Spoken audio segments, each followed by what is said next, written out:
À tous et à toutes, bonjour et que le Seigneur vous accompagne.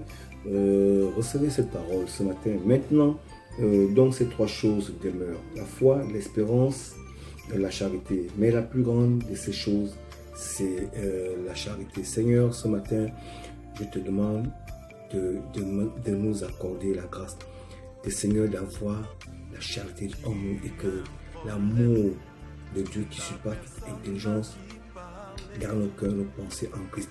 Seigneur, merci pour ta présence et pour ton esprit qui est en nous, qui vient en nous, parce que nous sommes le temple du Saint-Esprit. Merci parce que tu nous révèles les choses extraordinaires, les mystères cachés. Que ta gloire resplendisse autour de nous et que l'amour de Dieu, Seigneur, soit révélé en nous maintenant au nom de Jésus-Christ. Amen. Ce matin, nous continuons toujours dans notre thème qui est celui de l'amour de Dieu. Et nous sommes toujours dans la relation horizontale et c'est la saison 6. Alors aujourd'hui, nous allons parler de l'amour envers son prochain. Alors, je dirais que rien de tel que d'aimer et se donner pour son prochain. Alors, le prochain est considéré par les Hébreux comme une relation, un voisin, on va dire un prochain, associé, un compagnon. On peut le lire dans le livre de Lévitique, chapitre 19, à partir du verset 15, 16, 17, 18, comme vous voulez. Et vous voyez, et pour le grec, le voisin, c'est un ami. C'est dans le langage normal, c'est un voisin. Effectivement, c'est un compagnon. C'est ce qu'on appelle aussi l'autre. Et selon les Juifs, c'est tout simplement ceux qui sont la race hébraïque.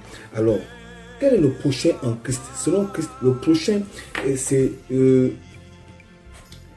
tout homme sans considération de race ou de religion avec qui nous vivons et que nous risquons de rencontrer en fait un concitoyen. C'est important, hein?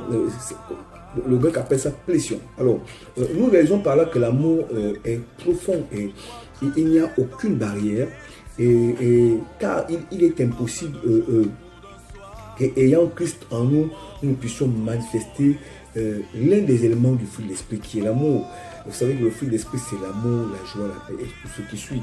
Et donc c'est un package qui est contenu dans le Saint-Esprit et quand le Saint-Esprit est en nous et nous le communique et nous le manifestons.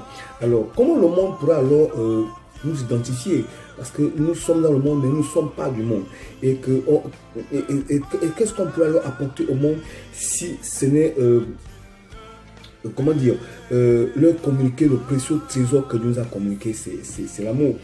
Jésus a dit dans le livre de Jean chapitre 13 verset 34 que je vous donne un commandement nouveau. Aimez-vous les uns les autres comme je vous ai aimé. Vous aussi aimez-vous les uns les autres. Il dit un commandement nouveau. Alors est-ce qu'il y a un commandement nouveau? Non. Mais il a dit tu aimeras ton Dieu de tout ton cœur, toute ton âme, toute ta pensée, toute ta force.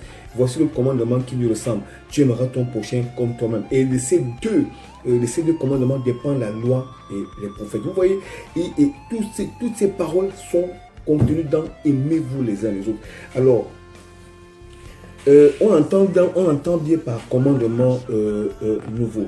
Alors, vous savez, c'est tellement de choses importantes que nous aurons demain la suite de cette étude. Et demain, nous allons avoir les révélations sur les caractéristiques de l'amour de Dieu au nom de Jésus-Christ.